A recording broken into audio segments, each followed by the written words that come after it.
I think understanding fatigue and how to measure fatigue is really, really important. And that, when you have that information, you can use some practical ways to manage fatigue and load to optimize recovery. So one of the ways in which the literature talks about looking at managing your workload is to use what's called a acute on chronic workload ratio. So basically that session RPE I talked about, you can average that over a 7-day period.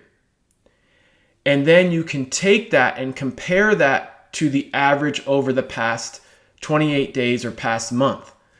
And so what you're doing is saying, okay, what is my workload over the past week compared to what it's been over the past month? And that's the ratio. They sometimes call it fatigue to fitness ratio, or acute on chronic workload ratio. And so some of the research has shown that if your acute on chronic workload ratio is higher than 1.5, so that 7-day average is 1.5 of the 28-day average, then you might be doing too much at that time and that you're at a risk for injury. But on the other hand, it did show that if that 7-day average is way low compared to your 28-day average, you may be doing too little at that time and you want to increase your physical activity. Also, it was shown that an abrupt increase in that average or that ratio of 15% may have increased risk of injury. Now, I think this will be challenging for the everyday athlete, but an athletic trainer could track this. A team manager could track this. All you do is just ask your athlete after the session, okay, what was your rate of perceived exertion? We all know what the time of the workout was, so if it's 120 minutes, and then you just use a spreadsheet.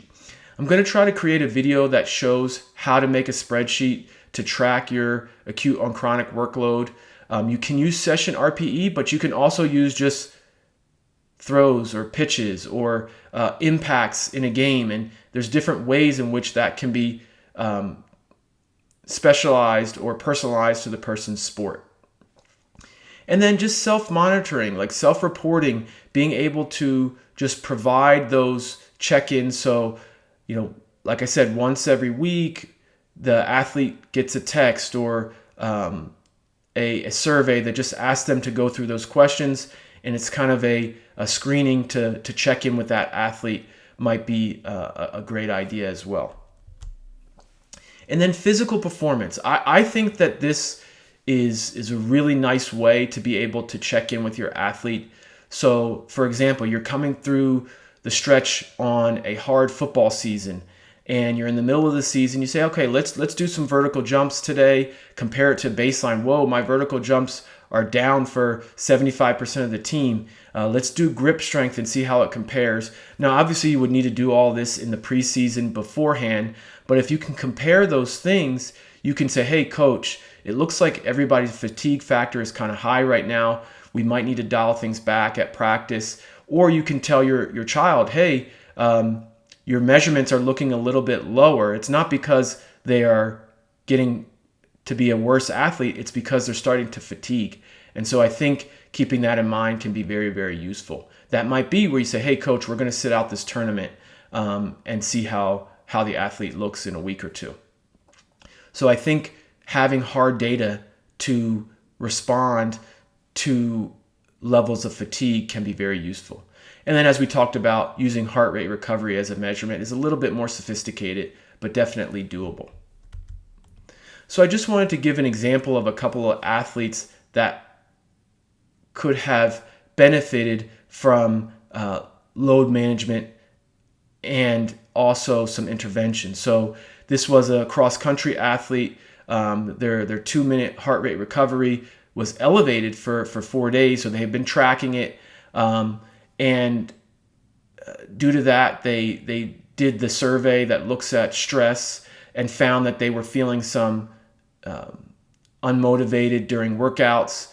And then we find out that the athlete's sleep is irregular and consistent due to some issues with their significant other. And so I think seeing how that plays a role to say, okay, a social stress leads to lack of motivation, which leads to poor recovery.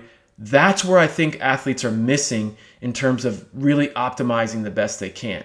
And then the second athlete, similar, they did the vertical jump test, which showed much lower. They also looked at their acute on chronic work ratio and showed that the ratio had jumped to 1.6, but the reason why was there was a position change. So instead of playing safety, the athlete switched over to defensive back, where there was a lot more running, a lot more contact, a lot more sprinting. And then it showed on that stress survey that the athlete was reporting some more irritability than normal. And so I think, yes, these are very clean examples, but it makes the case for checking in with your athlete in a variety of ways.